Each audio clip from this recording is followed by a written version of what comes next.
How to sync WhatsApp contacts on Android. Hey everyone, welcome back to the channel.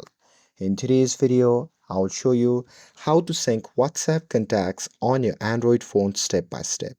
So now without further ado, let's get started.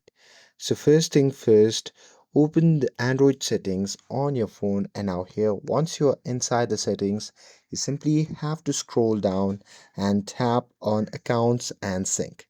And now here in this section, you simply have to find and tap on WhatsApp.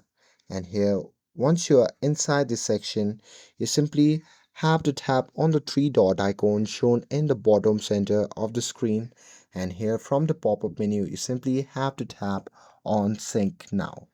And now here once you're done with it, simply go back and open the WhatsApp app. And now here once you are inside the WhatsApp app, you simply have to tap on the chat icon, and then you just have to tap on the three dot icon shown in the top right corner of the screen. And here once you do that, from the pop-up menu simply tap on refresh, and this will update your WhatsApp contact list. And that's it.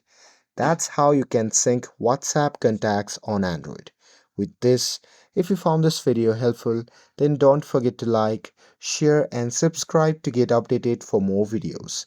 Thanks for watching, and I'll see you in the next video.